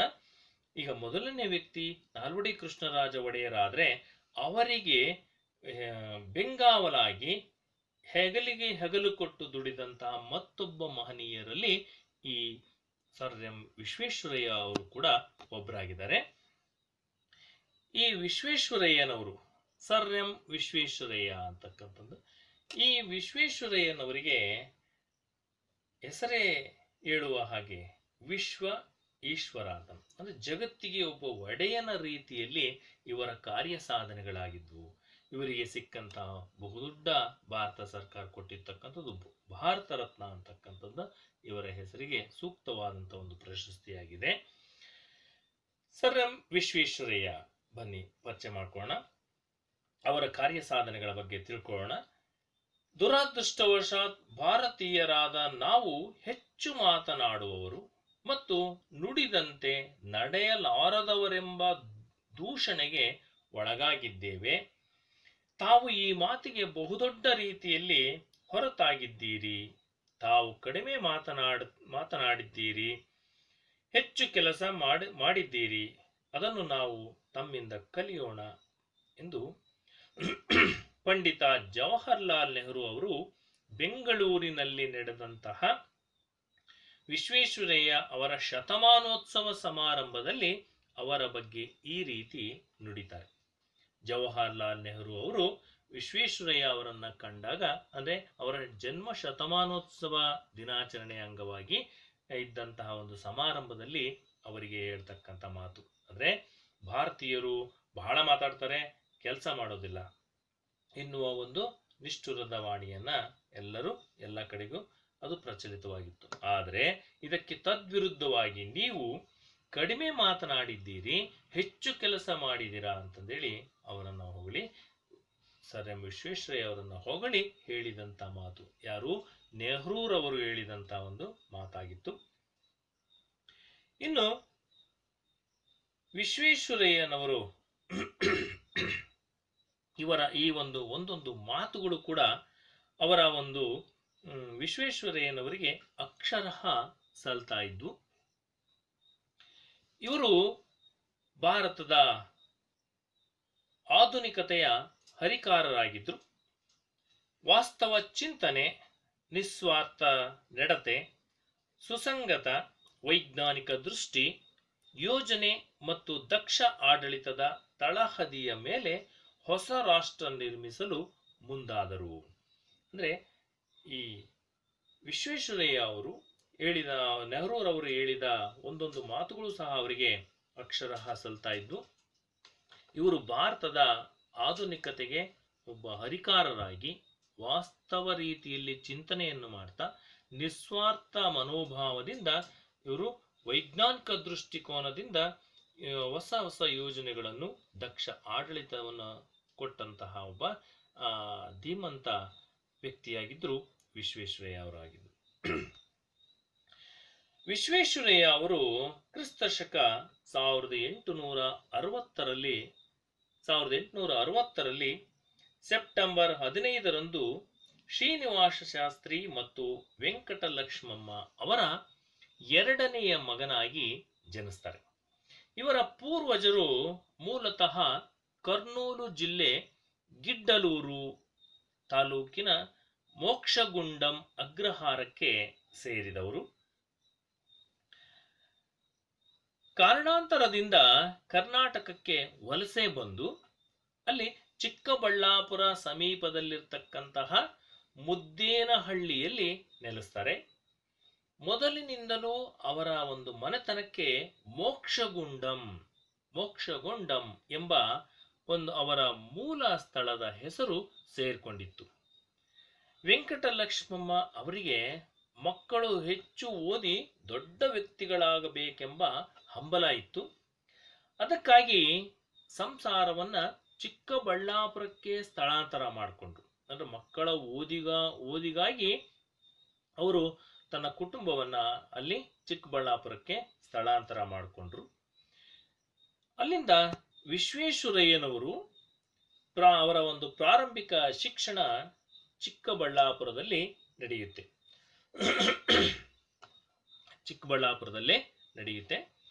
ಸೋದರ ಮಾವ ಎಚ್ ರಾಮಯ್ಯ ಅವರ ಮಾರ್ಗದರ್ಶನದಂತೆ ಬೆಂಗಳೂರಿನ ವೆಸ್ಟಿಯನ್ ಪ್ರೌಢಶಾಲೆಯಲ್ಲಿ ಪ್ರೌಢ ಶಿಕ್ಷಣವನ್ನ ಇವರು ಪಡ್ಕೊಳ್ತಾರೆ. ಆನಂತರ ಸೆಂಟ್ರಲ್ ಕಾಲೇಜಿನಲ್ಲಿ 2 ವರ್ಷದ ಇಂಟರ್ಮೀಡಿಯೇಟ್ ಮತ್ತು 3 ವರ್ಷಗಳ BA ಪದವಿ ಶಿಕ್ಷಣವನ್ನು ಪಡೆದರು. ಅದಾದ ಮೇಲೆ ವ್ಯಾಸಂಗದಲ್ಲಿ ಕ್ರಮನಿಷ್ಠರಾಗಿದ್ದಂತಹ ಅವರು ಜೀವನದಲ್ಲಿ ಉನ್ನತವಾದುದನ್ನು ಸಾಧಿಸಬೇಕೆಂಬ ದೃಢ ನಿರ್ಧಾರವನ್ನ ಹೊಂದಿದ್ದರು. ಅದಕ್ಕೆ ತಕ್ಕನಾದಂತಹ ಒಂದು ಪ್ರತಿಭೆ, ಮನೋಸ್ಥೈರ್ಯ ಅವರಲ್ಲಿ ಇತ್ತು. ಅಂದಿನ ಈ ಮೈಸೂರು ದಿವಾನರಾಗಿದ್ದಂತಹ ಸಿ ರಂಗಾಚಾರ್ಲುರವರು ನೀಡಿದ ವಿದ್ಯಾರ್ಥಿ ವೇತನ ಸೌಲಭ್ಯವನ್ನ ಬಳಸಿಕೊಂಡು ಪೂನಾದ ಇಂಜಿನಿಯರಿಂಗ್ ಕಾಲೇಜಿನಲ್ಲಿ ಡಿಪ್ಲೊಮೊ ಶಿಕ್ಷಣವನ್ನ ಪ್ರಥಮ ಸ್ಥಾನದಲ್ಲಿ ಪಡೆದು ಜೇಮ್ಸ್ ಬರ್ಕ್ಲಿ ಬಹುಮಾನಕ್ಕೂ ಇವರು ಪಾತ್ರರಾದರು. ಹೀಗೆ ಅವರ ಒಂದು ಶಿಕ್ಷಣ, ಉನ್ನತವಾದಂತಹ ಶಿಕ್ಷಣ ಅವರು ಪಡಿತಾ ಬರ್ತಾರೆ. ಅವರ ವಿದ್ಯಾರ್ಥಿ ವೇತನದಿಂದಲೇ ಅವರು ಉನ್ನತ ಶಿಕ್ಷಣವನ್ನ ಪಡಿತಾ ಬರ್ತಾರೆ. ವಿಶ್ವೇಶ್ವರಯ್ಯ ಅವರು 1884ರಲ್ಲಿ ಮುಂಬೈ ಪ್ರಾಂತ್ಯದ ಲೋಕೋಪಯೋಗಿ ಇಲಾಖೆಯಲ್ಲಿ ಸಹಾಯಕ ಇಂಜಿನಿಯರ್ ಆಗಿ ಅವರು ಸೇವೆಯನ್ನ ಆರಂಭಿಸ್ತಾರೆ. ಅಲ್ಲಿಂದ ಮುಂದೆ ಖಾಂದೇಶ ಮತ್ತು ನಾಸಿಕ್ ಜಿಲ್ಲೆಗಳಲ್ಲಿ ಹರಿಯುತ್ತಿದ್ದಂತಹ ಪಂಜ್ರಾ ನದಿಯ ನೀರಾವರಿ ಕಾಲುವೆಗೆ ತೂಬು ಮೇಲ್ಗಾಲುವೆಯನ್ನು ನಿರ್ಮಿಸುವ ಕಾರ್ಯದಲ್ಲಿ ಯಶಸ್ಸು ಗಳಿಸಿ ಮೇಲಧಿಕಾರಿಗಳ ಮೆಚ್ಚುಗೆಗೆ ಪಾತ್ರರಾಗ್ತಾರೆ. ಆನಂತರ ಅಲ್ಲಿಂದ ಅವರ ಒಂದು ಕಾರ್ಯವೈಖರಿ ಎಲ್ಲರನ್ನೂ ಕೂಡ ದಂಗುಬಡಿಸುವಂತೆ ಮಾಡ್ತಾ ಹೋಯಿತು. ಅಂದ್ರೆ ಅಷ್ಟರ ಮಟ್ಟಿಗೆ ಅವರ ಒಂದು ಕೆಲಸ ಕಾರ್ಯಗಳು ನಡೀತಾ ಇದ್ವು. ಮುಂಬೈ ಸರ್ಕಾರದ ಸೂಚನೆಯ ಮೇರೆಗೆ ಸಿಂಧ್ ಪ್ರಾಂತ್ಯದ ಸುಕ್ಕೂರು ಪಟ್ಟಣಕ್ಕೆ ಕುಡಿಯುವ ನೀರಿನ ಪೂರೈಕೆಯ ಕಾರ್ಯವನ್ನ ಬಹಳ ಯಶಸ್ವಿಯಾಗಿ ಪೂರೈಸಿದರು. ಅಂದಿನ ಮುಂಬೈ ಪ್ರಾಂತ್ಯದ ಗವರ್ನರ್ ಆಗಿದ್ದಂತಹ ಲಾರ್ಡ್ ಸಂಡ್ ಹರ್ಟ್ಸ್ ಅವರು ಈ ವಿಶ್ವೇಶ್ವರಯ್ಯ ಅವರನ್ನ ಮುಕ್ತ ಕಂಠದಿಂದ ಹಾಡಿ ಹೊಗಳಿದ್ರು. ಅಲ್ಲಿಂದ ಮುಂದೆ ವಿಶ್ವೇಶ್ವರಯ್ಯ ಅವರಿಗೆ ಇವರನ್ನು ಮುಕ್ತ ಕಂಠದಿಂದ ಹಾಡಿ ಹೊಗಳಿದ್ದರಿಂದ ಪೂನಾದ ಮುಥಾ ಕಾಲುವೆಗೆ ನೀರಿನ ನೆಲೆಯಾಗಿದ್ದಂತಹ ಪೀಪ್ ಜಲಾಶಯಕ್ಕೆ ಸ್ವಯಂಚಾಲಿತ ಬಾಗಿಲುಗಳನ್ನು ಅಳವಡಿಸಲಾಯಿತು. ಸ್ವಯಂಚಾಲಿತ ಬಾಗಿಲುಗಳ ಅನ್ವೇಷಣೆ ವಿಶ್ವೇಶ್ವರಯ್ಯ ಅವರ ಸಾಧನೆಯ ಕಿರೀಟಕ್ಕೆ ಮತ್ತೊಂದು ಗರಿಯನ್ನು ಸೇರಿಸಿತು. ಅಂದ್ರೆ ಇಂತಹ ಒಂದು ಆಲೋಚನೆ, ಅಂದ್ರೆ ವಿಶ್ವೇಶ್ವರಯ್ಯನವರು ಆ ಒಂದು ಸ್ವಯಂಚಾಲಿತ ಬಾಗಿಲುಗಳನ್ನ, ನೀರು ಹೆಚ್ಚಾದಾಗ ತನ್ನಷ್ಟಕ್ಕೆ ತಾನೇ ಆ ಬಾಗಿಲುಗಳು ತೆರೆಕೊಂಡು ನೀರು ಹೊರಬರುವ ಹಾಗೆ, ನೀರು ಕಡಿಮೆ ಆದಾಗ ಬಾಗಿಲುಗಳು ತನ್ನಷ್ಟಕ್ಕೆ ತಾನೇ ಮುಚ್ಚಿಕೊಳ್ಳುವಂತಹ ಒಂದು ಸ್ವಯಂಚಾಲಿತ ಬಾಗಿಲುಗಳ ಒಂದು ನಿರ್ಮಾಣವನ್ನ ಮಾಡಿದ್ರು. ಇದು ವಿಶ್ವೇಶ್ವರಯ್ಯನವರಿಗೆ ಅವರ ಒಂದು ಆಲೋಚನೆಯ ಶಕ್ತಿ ಎಷ್ಟಿತ್ತು ಅನ್ನೋದನ್ನು ನಾವಿಲ್ಲಿ ಗಮನಿಸಬಹುದಾಗಿದೆ. ಕೊನೆಗೆ ಇದನ್ನೇ ಮುಂದೆ ಗ್ವಾಲಿಯರ್ನಲ್ಲೂ ತಿಗ್ರಾ ಜಲಾಶಯಕ್ಕೂ ಮತ್ತು ಮೈಸೂರಿನ ಕೃಷ್ಣರಾಜಸಾಗರ, ಅಂದ್ರೆ ಈಗಿನ ಮಂಡ್ಯ ಜಿಲ್ಲೆಯಲ್ಲಿ ಇರತಕ್ಕಂತಹ KRS ಡ್ಯಾಮ್ ನೋಡಿರ್ಬೋದು ನೀವು, ಆ ಜಲಾಶಯಕ್ಕೂ ಕೂಡ ಅಳವಡಿಸಲಾಯಿತು. ಮುಂದೆ 4 ವರ್ಷಗಳ ಕಾಲ ಮುಂಬೈ ಪ್ರಾಂತ್ಯದ ಸ್ಯಾನಿಟರಿ ಇಂಜಿನಿಯರ್ ಆಗಿ ನೇಮಕಗೊಂಡ್ರು. ಮುಂಬೈ ಪ್ರಾಂತ್ಯದ ಸ್ಯಾನಿಟರಿ ಇಂಜಿನಿಯರಿಂಗ್ ಆಗಿ ನೇಮಕಗೊಂಡ ನಂತರ ಈ ಹುದ್ದೆಗೆ ನೇಮಕವಾದಂತಹ ಪ್ರಥಮ ಭಾರತೀಯರು ಎಂಬುದು ಗಮನಾರ್ಹವಾದಂತಹ ಒಂದು ಅಂಶ ಆಗಿದೆ. ಮಕ್ಕಳೇ, ಈ ವಿಶ್ವೇಶ್ವರಯ್ಯನವರು ಹಂತ ಹಂತವಾಗಿ ತಮ್ಮ ಆಲೋಚನಾ ಶಕ್ತಿಯಿಂದ, ತಮ್ಮ ಶ್ರಮದಿಂದ ಅವರು ಮೇಲೆ ಹಂತ ಹಂತವಾಗಿ ಬೆಳೀತಾ ಹೋಗ್ತಾರೆ. ಅವರ ಒಂದು ಕಾರ್ಯವೈಖರಿ ಇಡೀ ದೇಶದಲ್ಲೇ ಒಂದು ರೀತಿಯ ಶ್ಲಾಘನೀಯ ಅಂದ್ರೂ ತಪ್ಪಾಗಲಾರದು. ಅವರಲ್ಲಿ ಇದ್ದಂತಹ ಪುಟಿಯುವ ಚೈತನ್ಯ, ನಾಳೆ ಮಾಡುವುದನ್ನು ಇಂದೇ ಮಾಡು, ಇಂದು ಮಾಡುವುದನ್ನು ಈಗಲೇ ಮಾಡಬೇಕೆಂಬ ತುಡಿತ ಅವರದಾಗಿತ್ತು. ಹಾಗಾಗಿ ಹೈದರಾಬಾದ್ ನಗರಕ್ಕೆ ಈಸಿ ಮತ್ತು ಮೂಸಿ ನದಿಗಳ ಒಂದು ಪ್ರವಾಹದಿಂದ ಅಪಾರ ನಷ್ಟ ಸಂಭವಿಸ್ತಾ ಇತ್ತು.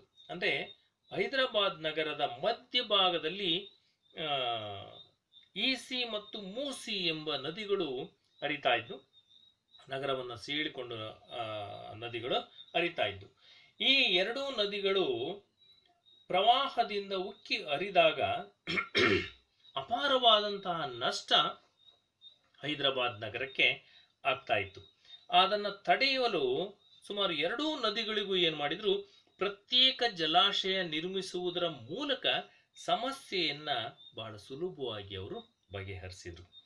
ಹೈದರಾಬಾದ್ ನಗರವನ್ನ ಭಾರತದ ಸಂಯೋಜಿತ ನಗರಗಳ ಸಾಲಿಗೆ ಸೇರ್ಪಡೆಯಾಗುವಂತೆ ಮಾಡಿದರು.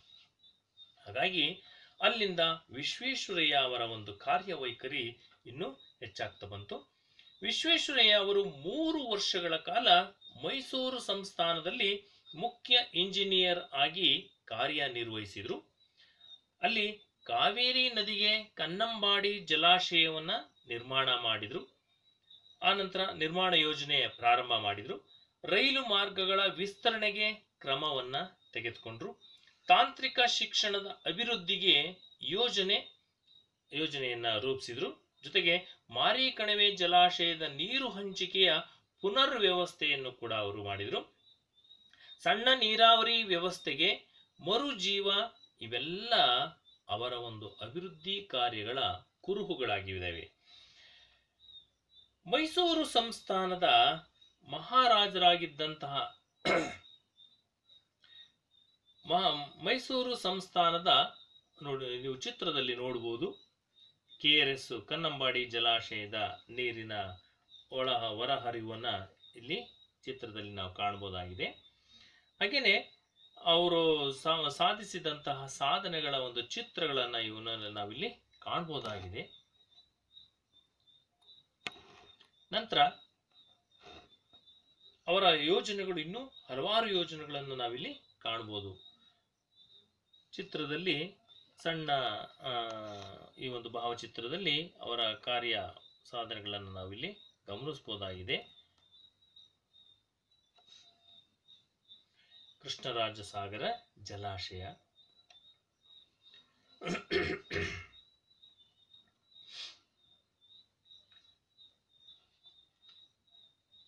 ಮೈಸೂರು ಸಂಸ್ಥಾನದ ಮಹಾರಾಜರಾಗಿದ್ದಂತಹ ನಾಲ್ವಡಿ ಕೃಷ್ಣರಾಜ ಒಡೆಯರು ವಿಶ್ವೇಶ್ವರಯ್ಯ ಅವರನ್ನು ದಿವಾನರನ್ನಾಗಿ ನೇಮಿಸುವ ಮೂಲಕ ಹೊಸ ಮನ್ವಂತರಕ್ಕೆ ಅಡಿಪಾಯ ಹಾಕಿದರು.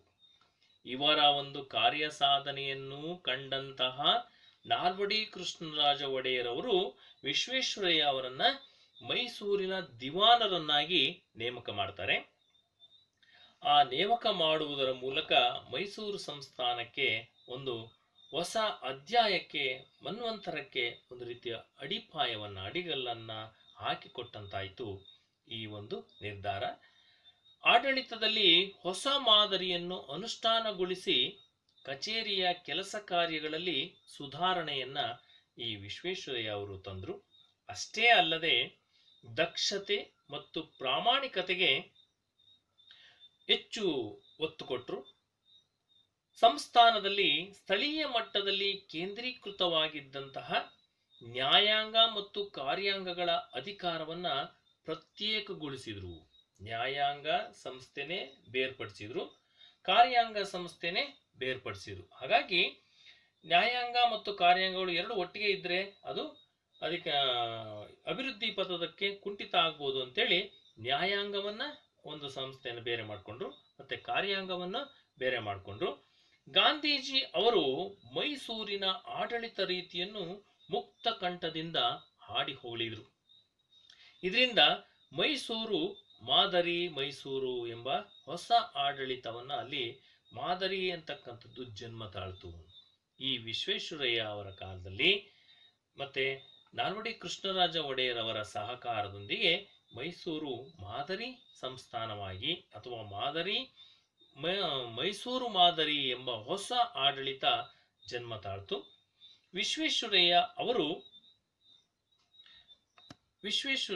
ಅವರು ಆಧುನಿಕ ಶಿಕ್ಷಣವೇ ಎಲ್ಲಾ ಸಮಸ್ಯೆಗಳಿಗೂ ಪರಮೋಚ್ಚ ಪರಿಹಾರವೆಂದು ನಂಬಿದ್ರು ಅಂತ.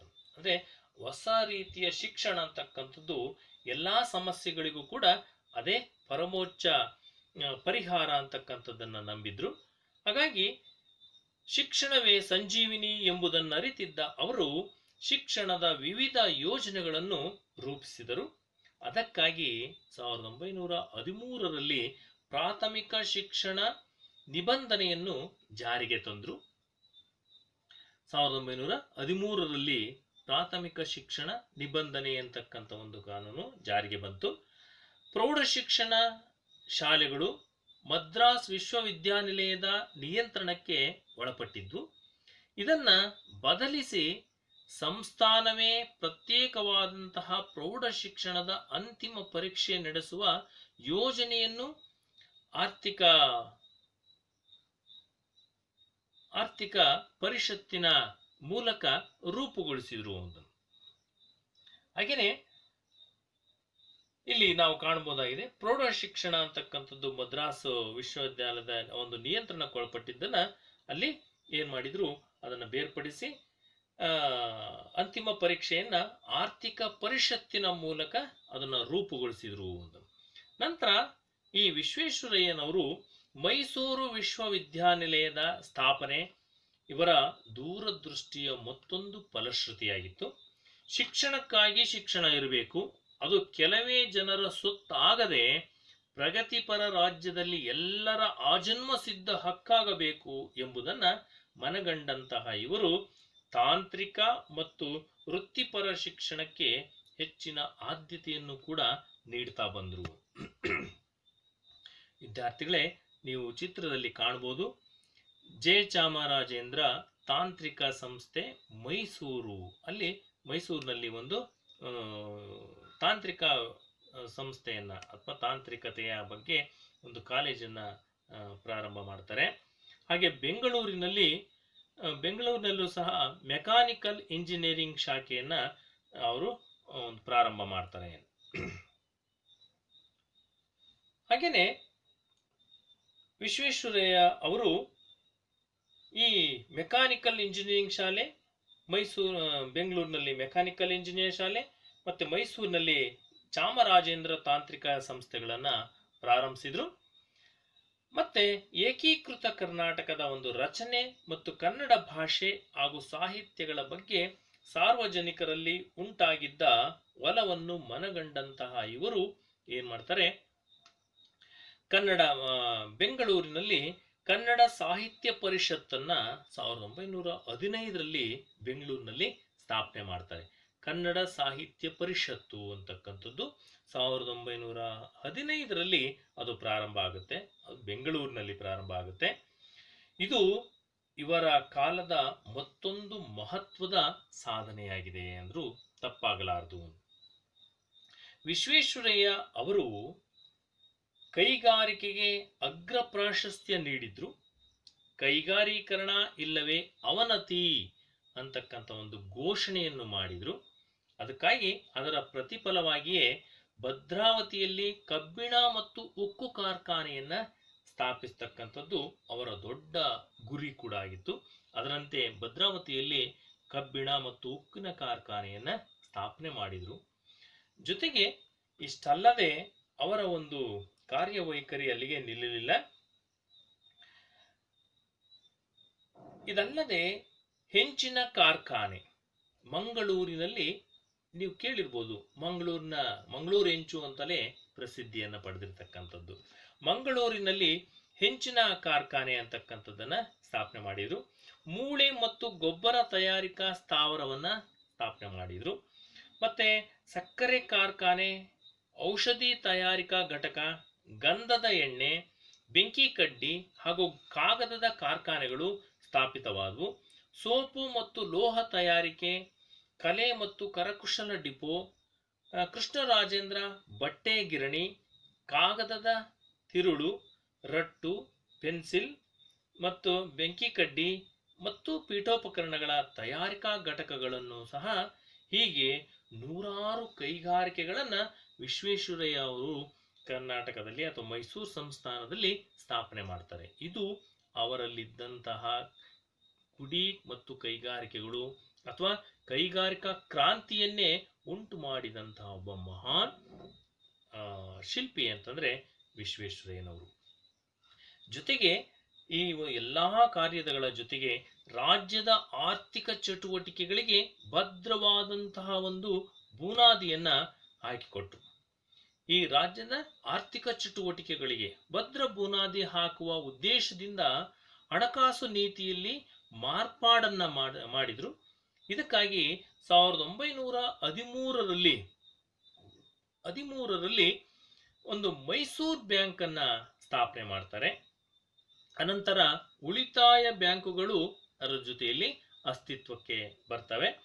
ಕೈಗಾರಿಕೆಗಳ ಒಂದು ಅಭಿವೃದ್ಧಿಗೋಸ್ಕರ ಫೀಡರ್ ಬ್ಯಾಂಕ್ ಹಾಗೂ ಕೈಗಾರಿಕಾ ಹೂಡಿಕೆ ಮತ್ತು ಅಭಿವೃದ್ಧಿ ನಿಧಿಗಳು ರಚಿತಗೊಂಡವು. ಸಾರ್ವಜನಿಕ ಜೀವ ವಿಮಾ ಯೋಜನೆ ಅಂತಕ್ಕಂಥದ್ದನ್ನು ಕೂಡ ಜಾರಿಗೆ ತರ್ತಾರೆ. ಇದರ ಜೊತೆಯಲ್ಲಿ ರೈತರಿಗೆ ಹಾಗೂ ಕರಕುಶಲ ಕೆಲಸಗಾರರಿಗೆ ಸಾಲದ ಸೌಲಭ್ಯವನ್ನ ನೀಡುವ ಸಲುವಾಗಿ ಸಹಕಾರಿ ಕ್ಷೇತ್ರವನ್ನ ಬಲವರ್ಧನೆಗೊಳಿಸ್ತಾರೆ. ಪ್ರಾಂತೀಯ ಸಹಕಾರಿ ಬ್ಯಾಂಕುಗಳನ್ನ ಸ್ಥಾಪನೆ ಮಾಡ್ತಾರೆ. ರಾಜ್ಯದ ಆಸ್ತಿಯನ್ನು ಹೆಚ್ಚಿಸಿ ಆದಾಯ ತರುವುದರ ಮೂಲಕ ಅಭಿವೃದ್ಧಿ ಕಾರ್ಯಗಳ ಪ್ರಭಾವವನ್ನು ಅಳೆಯಲು ಅನುಕೂಲವಾಗುವಂತೆ ಆಯವ್ಯಯದಲ್ಲಿ ಹೊಸ ದೃಷ್ಟಿಕೋನವನ್ನು ಇವರು ಕಂಡುಕೊಳ್ತಾರೆ ಅಂತ. ಹಾಗಾಗಿ ವಿಶ್ವೇಶ್ವರಯ್ಯನವರು ಅವರ ಒಂದು ಕಾರ್ಯ ಸಾಧನೆಗೆ ಅವರು ಮಾಡದಂತಹ ಒಂದು ಕಾರ್ಯಗಳೇ ಇಲ್ಲ ಎನ್ನುವ ರೀತಿಯಲ್ಲಿ ಅವರಿಗೆ ಹಲವಾರು ಪ್ರಶಸ್ತಿಗಳು ಅರಸಿ ಬರ್ತವೆ. ಗೊಮ್ಮಟ ವ್ಯಕ್ತಿತ್ವದ ದಾರ್ಶನಿಕ ನೇತಾರರಾಗಿ ಆಡುಮುಟ್ಟದ ಸೊಪ್ಪಿಲ್ಲ ಎಂಬ ಗಾದೆಯ ಮಾತಿನಂತೆ ಬೆಳೆದಂತಹ ವಿಶ್ವೇಶ್ವರಯ್ಯ ಅವರಿಗೆ ಬ್ರಿಟಿಷ್ ಸರ್ಕಾರ ಸರ್ ಎನ್ನುವ ಪದವಿಯನ್ನು ನೀಡಿ ಗೌರವಿಸುತ್ತೆ. ಅವರ ಸಾಧನೆಯನ್ನು ಗುರುತಿಸಿದಂತಹ ಭಾರತ ಸರ್ಕಾರ ದೇಶದ ಅತ್ಯುನ್ನತ ಪ್ರಶಸ್ತಿಯಾದಂತಹ ಭಾರತ ರತ್ನ ಪ್ರಶಸ್ತಿ ಕೂಡ ಅವರಿಗೆ ಸಲ್ಲಿಸುತ್ತೆ. ನೀವು ಚಿತ್ರದಲ್ಲಿ ಕಾಣಬಹುದು ಭಾರತ ರತ್ನ ಪ್ರಶಸ್ತಿ ಮತ್ತೆ ಸರ್ ಎನ್ನುವ ಪದವಿ ಕೂಡ ಅವರಿಗೆ ಸಿಕ್ಕಿರ್ತಕ್ಕಂತಹ ಪದಕಗಳನ್ನು ನೀವಿಲ್ಲಿ ಕಾಣಬಹುದಾಗಿದೆ. ಅವರಿಗೆ ಆ ಪ್ರಶಸ್ತಿಯನ್ನು ಕೊಟ್ಟಂತಹ ಕೆಲವು ಚಿತ್ರಗಳನ್ನು ಕೂಡ ನಾವಿಲ್ಲಿ ಕಾಣಬಹುದಾಗಿದೆ ಅಂತ ವಿದ್ಯಾರ್ಥಿಗಳೇ ನೋಡ್ಬೋದು. ನೀವಲ್ಲಿಗೆ ಅವರಿಗೆ ಭಾರತ ರತ್ನ ಪ್ರಶಸ್ತಿಯನ್ನ ಕೊಟ್ಟಂತಹ ಸಂದರ್ಭದ ಚಿತ್ರ ಇದು. ಹಾಗೆ ಅವರ ಒಂದು ಈ ಕಾರ್ಯ ಸಾಧನೆಗಾಗಿ ಸಿಕ್ಕಂತಹ ಪ್ರಶಸ್ತಿ ದೇಶದ ಹಲವಾರು ಪ್ರತಿಷ್ಠಿತ ಸಂಸ್ಥೆಗಳು ಮತ್ತೆ ವಿಶ್ವವಿದ್ಯಾನಿಲಯಗಳು ಅವರಿಗೆ ಸದಸ್ಯತ್ವ ಹಾಗೂ ಗೌರವ ಡಾಕ್ಟರೇಟ್ ಪದವಿಗಳನ್ನ ನೀಡಿ ಗೌರವಿಸಿದ್ವು. ಇಂತಹ ಮಹಾನ್ ಆಡಳಿತಗಾರರಾದಂತಹ ಇವರ ಶತಮಾನೋತ್ಸವದ ಸವಿ ನೆನಪಿಗಾಗಿ ವಿಶೇಷವಾದಂತಹ ಅಂಚೆ ಚೀಟಿಯನ್ನು ಕೂಡ ಬಿಡುಗಡೆ ಮಾಡಲಾಯಿತು. ನೀವು ಚಿತ್ರದಲ್ಲಿ ಕಾಣಬಹುದು ಇಂಡಿಯನ್ ಪೋಸ್ಟೇಜ್ ಅಂತಕ್ಕಂಥ ಒಂದು ಇಲ್ಲಿ ನೋಡ್ಬೋದು ಆ ವಿಶ್ವೇಶ್ವರಯ್ಯನವರ ಭಾವಚಿತ್ರ ಇರ್ತಕ್ಕಂಥ ಅಂಚೆ ಚೀಟಿಯನ್ನು ಕೂಡ ಸರ್ಕಾರ ಬಿಡುಗಡೆ ಮಾಡಿತು. ಜೊತೆಗೆ ಮೈಸೂರು ಸಂಸ್ಥಾನದ ದಿವಾನ ಹುದ್ದೆಯಿಂದ ನಿವೃತ್ತಿಯಾದ ಅನಂತರವೂ ದೇಶ ಸೇವೆಯ ಪಥದಲ್ಲಿಯೇ ಅವರು ಸಾಗಿದ್ರು. ತಮ್ಮ ಪರಿಪಕ್ವ ಅನುಭವವನ್ನು ದೇಶದ ಅಭಿವೃದ್ಧಿಗಾಗಿಯೇ ಬಳಸಿಕೊಂಡ್ರು. ಸಾಹಿತ್ಯ ಅಭಿವೃದ್ಧಿಗಾಗಿನೇ ಅವರು ತಮ್ಮ ಇದನ್ನ ಬಳಸ್ಕೊಂಡ್ರು. ಸಾಹಿತ್ಯ ಸೃಷ್ಟಿಯನ್ನ ಮಾಡಿದ್ದಕ್ಕೆ ನಿದರ್ಶನ ಅವರ ರೀಕನ್ಸ್ಟ್ರಕ್ಟಿಂಗ್ ಇಂಡಿಯಾ ಅಂತ ರೀಕನ್ಸ್ಟ್ರಕ್ಟಿಂಗ್ ಇಂಡಿಯಾ ಮತ್ತೆ ಪ್ಲಾನ್ಡ್ ಎಕಾನಮಿ ಫಾರ್ ಇಂಡಿಯಾ ಅವರು ಬರೆದಂತಹ ಕೃತಿಗಳಾಗಿದ್ದಾವೆ. ಜೊತೆಗೆ ಆತ್ಮಚರಿತ್ರೆ ಮೆಮೊರೀಸ್ ಆಫ್ ಮೈ ವರ್ಕಿಂಗ್